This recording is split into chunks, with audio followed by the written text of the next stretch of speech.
How do you feel about fighting for something that's intangible? That's the mighty question.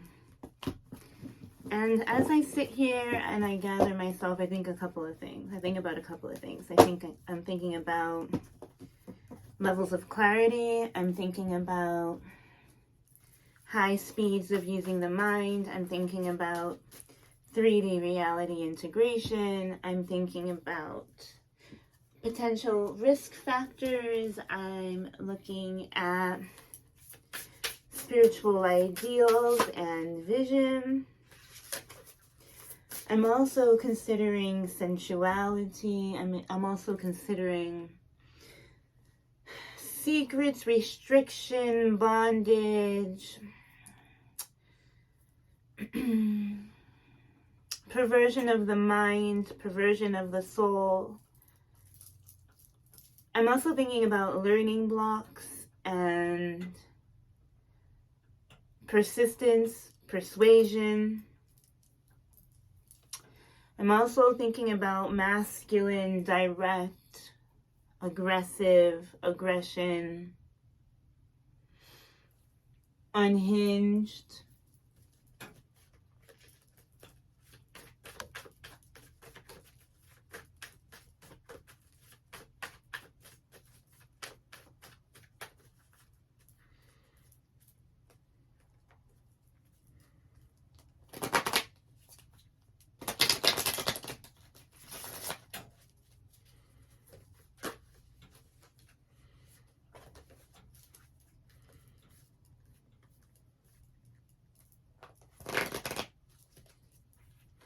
I think about secrets and truth, forgiveness and value. I think about confusion, lack of clarity, tonality. I am also looking at mirror factors, mirrors, reflection, vagabonds. You know, life is a gamble. It's like rolling the dice.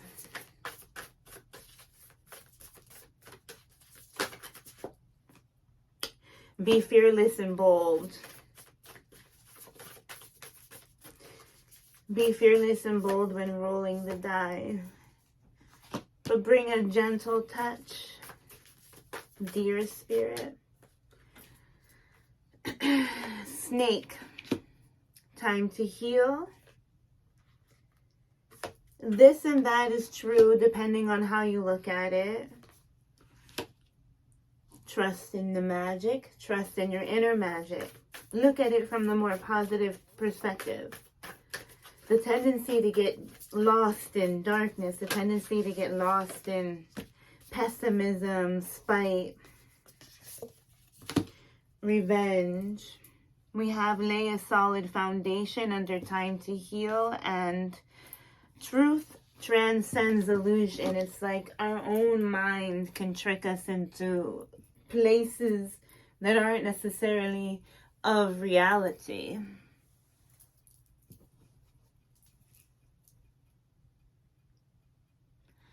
Forgiving our own deep internal need to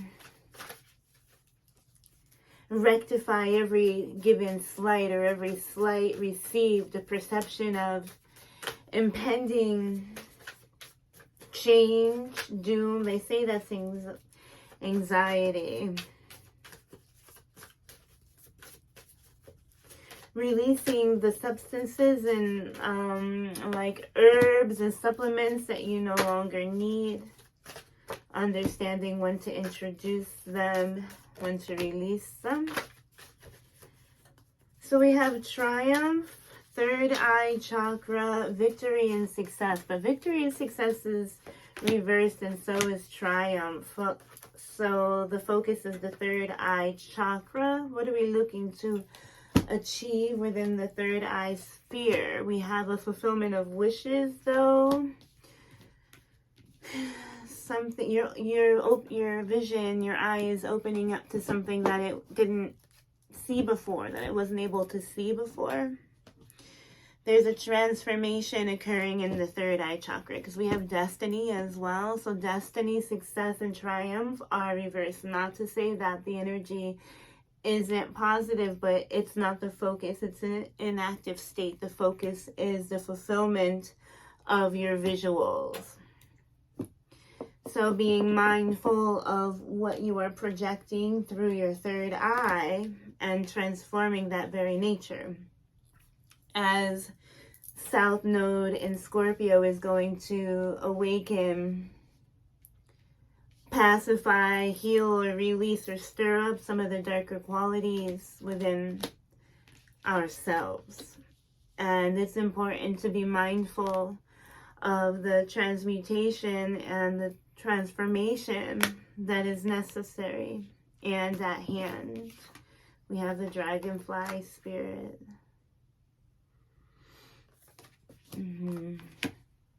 Trust in the magic. So it's a matter of paying attention to the manifestation plate and being mindful and finding your way and approach of handling things.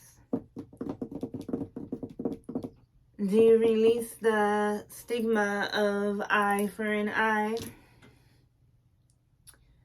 Or is it positive relief to just say, let bygones be bygones? Let bygones be bygones, but at the detriment of what exactly? A lack of return on whose inner nature? I'm wondering. So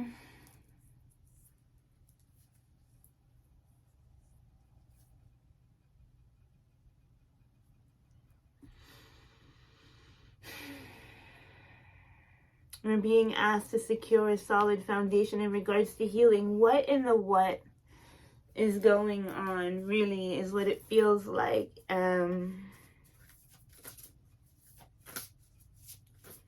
The conflict within the shadow is one of extreme opposition.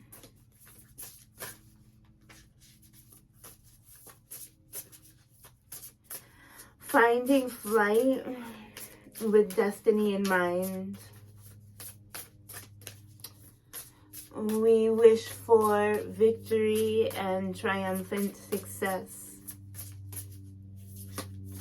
with the attitude of a gentle touch and the ability to understand this and that are true. Be bold and fearless and trust in your magic, I want to say, but it says in the magic. But we also have a time to heal the solid foundation, or lay a solid foundation and allow time to heal. Truth transcends illusion. So we're awakening to truth based on our own inner illusions. It's an act of destiny and a call for transformation. As our outlook in life may not always be of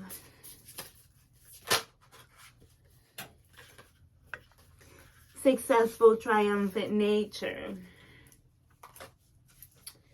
Be careful what you wish for, is what I'm understanding. So we have desire, cleanse, and release. So we're releasing some sort of desire or bond or bondage or connection that we had on multiple levels, I feel like, because there's a cleansing effect here, there's a cleaning effect, and the need to kind of change the way we interact in the astral world and in the astral realm, and to be mindful. So, you know, just when you think that you're in the right, there could be a major possibility that you've been in the complete wrong all along. And to be honest with you, I'd rather get ahead of myself before like I lose, and correct and transform my outlook and make sure that my foundation is solid and that I'm actually doing my healing work. So there's a bit of a conflict in regards to the need to always claim victory and to always the need to claim success. And the manifestation happening within the third eye and visionary contract or contact. We have cleanse, desire, and release. So release desire and release the need to be correct, right, or triumphant and successful at all times. Sometimes it's necessary to take a side step, but other times I question the validity of such. When beliefs are usually matched with action, or action usually fuels belief in some way.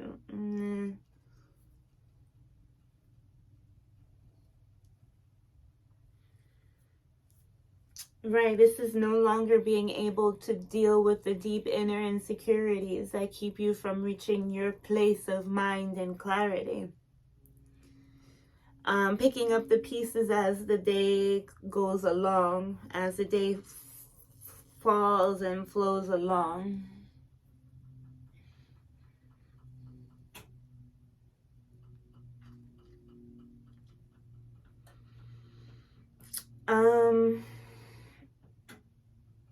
Yeah, there's an extreme complexity to the, I want to say, marketplace. There's an extreme complexity to the arena. There's an extreme complexity, and it's inciting massive confusion. And so this is why we're being asked to cleanse and release. Okay, so maybe that's what really needs to be done, is just taking an active step of cleansing and releasing any energies, entities, thought processes, distortions, and psychic awareness. Cleansing and clearing these areas instead of allowing yourself to manifest negatively against yourself and or others.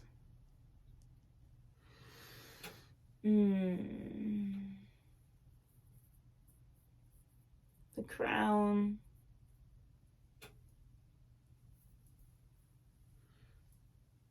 It's so comfortable.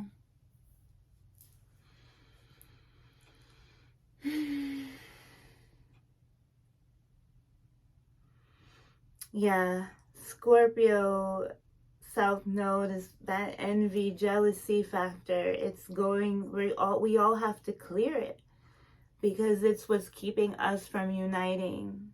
But all I could truly say is one step at a time, really.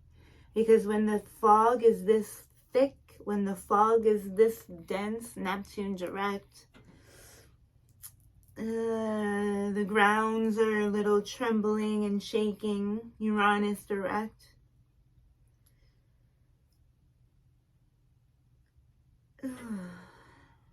And the nodes have just shifted, South Node into a water sign. We're almost being plunged into the depth of our darkness in order to find ourselves back onto the new earth. It's a challenging and complex thought, and I am not exempt from the expression and or the experience.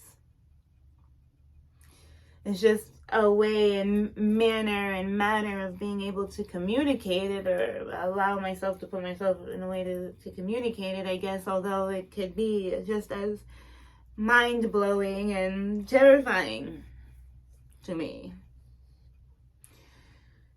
So let's pull some Moonology.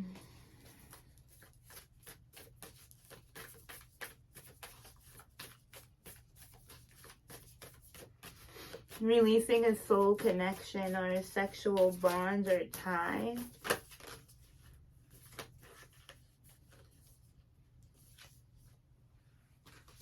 New moon eclipse, expect powerful change. And new moon, a new start is coming. And then New moon in Gemini, communication is key. And the new moon in Aries, it's time to take action. So we literally have like, and then we have, this is a void. So we have literally 4 new moons here. So we have a new moon in our sensibility, our action, our I am. We have new moon, new seeds being planted in communication. We have a general new moon as a new start is coming, which is going to amplify and or jumpstart communications, advertisement, transportation, short trips, and to expect powerful change. Why am I so curious?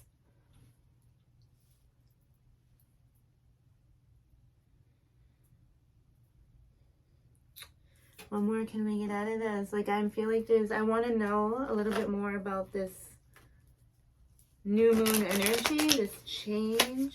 Shoot. Is this the right deck?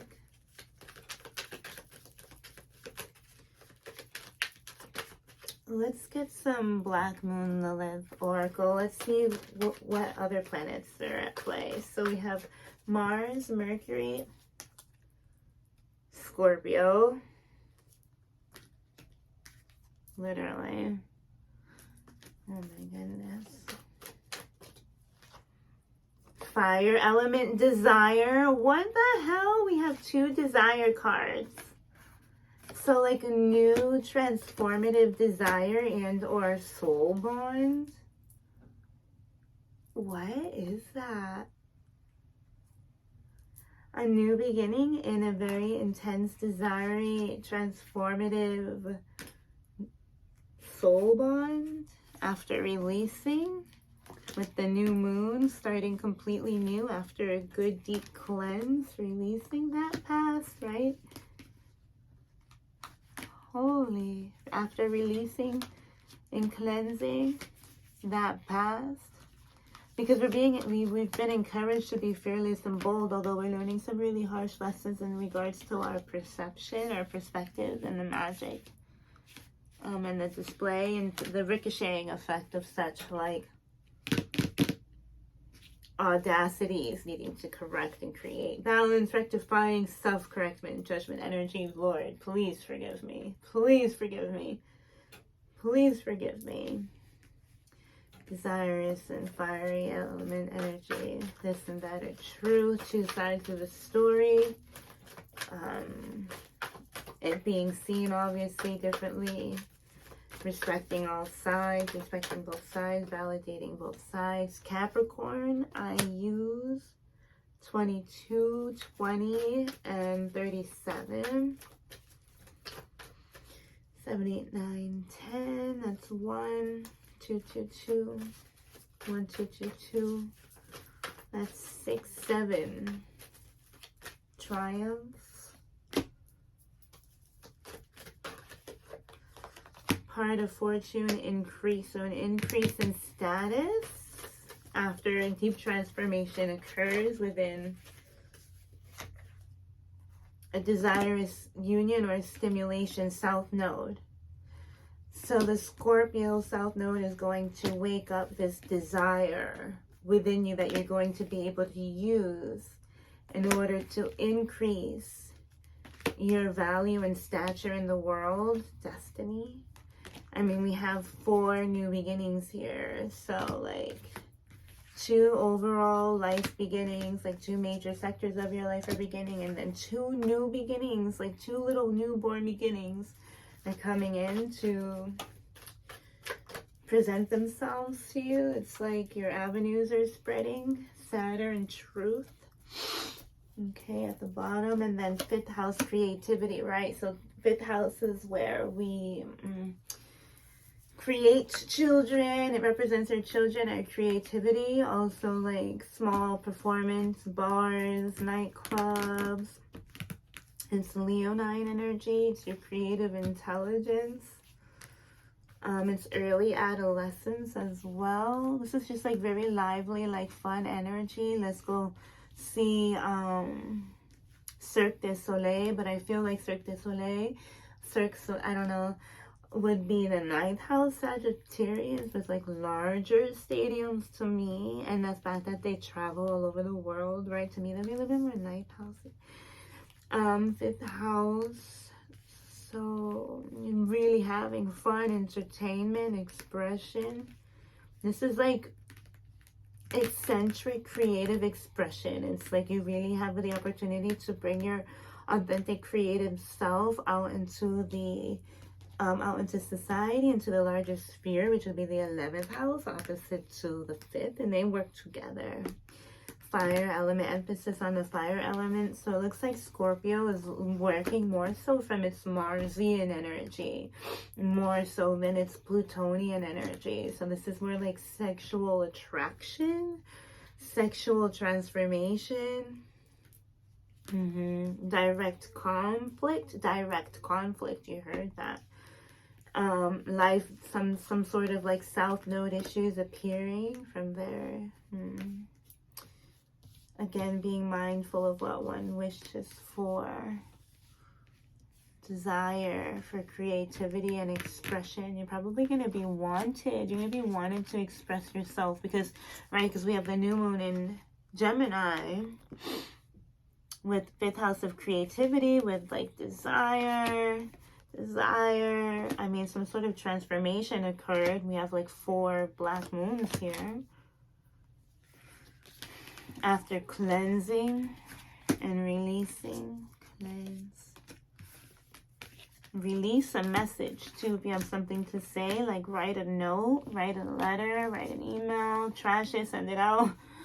Who knows, you know, send a bottle and a message in a bottle, victory and success. But there's a lot of like stress and hard work. I mean, Capricorn and Scorpio are not easy energies to master. You know, Capricorn represents the top of the mountain. It represents stamina, the knees, the bones, age, time, status, heights. And Scorpio is the underbelly, the truth of who you are, the truth of the unseen. And both of them push you to the greatest extremes. I mean, Capricorn is going, the higher you get up the mountain, the more your oxygen is restricted. And so that requires patience, slowness, breathe. Just, it's difficult. The pressure is on. If I just move at the right pace, I'll get there. And so it really pushes you to master yourself, to have a certain level of self-control that ultimately pushes you through a transformative state. I mean, these energies sextile. They work together. They help each other out. They're in cahoots.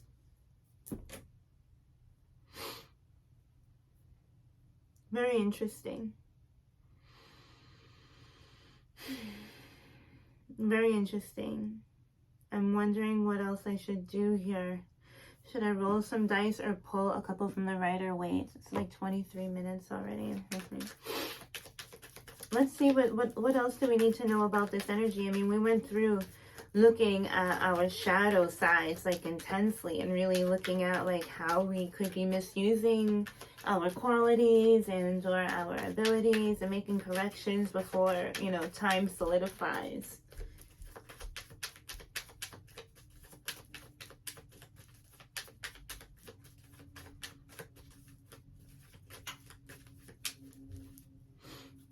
Okay, we have the Knight of Cups and the Nine of Pentacles.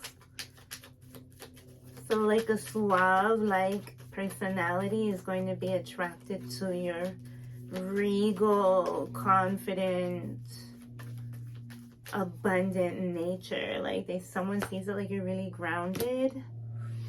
It might look good, but it's probably not all that behind the scenes. Either way, this is someone who probably, this is like you felt left out or something. Lover's card.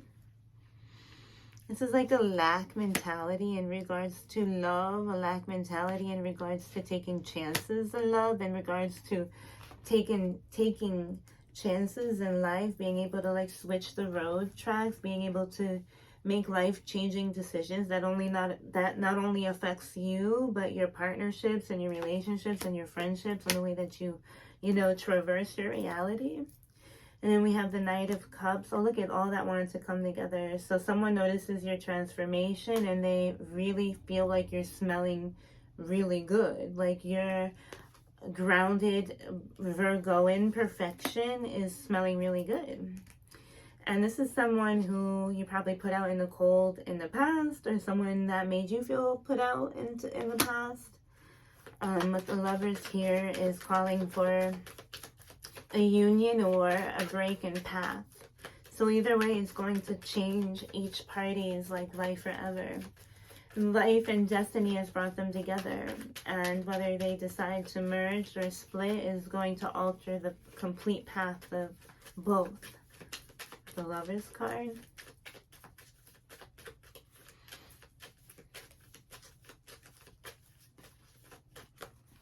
The Hermit. This is like an internal, like someone's really watching to make sure that you make the right decisions. Some sort of mentor is like guiding and watching over you from afar. Someone is really paying attention to the changes and decisions that you make in life. This is moving away peacefully. So some sort of like peace and respite. Some sort of this time to heal the mind of any sort of conflict. This is taking your emotions into consideration and not being afraid to act on them in order to bring safety. This is an emotional voyage. An internal look at the self and the crossroads that one has made or taken to get here. Coming from a place of lack and not having enough, really suffering and feeling abandoned and lost, kicked out, exiled, not invited, feeling less than, perhaps judged even, afraid to really take any refuge in the harbor for the fact that like, I'm not really trusting your judgment of me, but truly it was our lack of innate satisfaction, our lack of really valuing our emotions and our creative sensitivity and our wellspring. I mean, if our wellspring is tattered and we can't really express and pronounce, these things, then that really, we end up kicking ourselves out from the kingdom. But taking the time and obviously going through a massive transformation, like this is a massive life-changing transformation. And it's eye-awakening, it's eye-opening. And I'm really going to use this platform to transform. I'm going to look at all aspects of the self that I need to correct, because this teaching is for the majority of us. Desire is a great compound here in deep sensual bonding intimacy. I see it. It's here. The South Node in Scorpio can bring deep soul paths and connections that are going to be mind-blowing as well. Sudden marriages. I see sudden, like, marriages, sudden union. Like, I see an offer here. I see some deep thinking about the course of action and deciding to choose peace and a new beginning. Then we have the 10 of Pentacles, which is the family, the fortune, and the 7 of Pentacles that follows that. So a little bit of sense of like a waiting period or loss, or like not exactly seeing the entire fruits of the nature. Like, sometimes with change, if you have 10 Pentacles and you want to get to the other side, sometimes you got to pay some sort of a fee. And so you got to give some of those Pentacles up to get to the other side. So it's like having 10, losing 3, feeling a little sad because you lost that 3, but there's always an opportunity. There's an opportunity to pick that up again. So there's a lot in consideration here, and I'd really like to take the time to humble myself at this time. Because sometimes I can let my scorpionic energies get the best of me, and I stand in that right, but really, do I'd much rather be in Taurian energy, to be honest with you. So, yeah, I'd much rather be in Taurian energies. Slow and steady. Well, thank you so much for being here. I hope this serves you well. I'm still processing, and yeah, hit me up with any comments in the bottom. Don't forget to like, subscribe, do your thing. All right, take care. Thank you. Bye.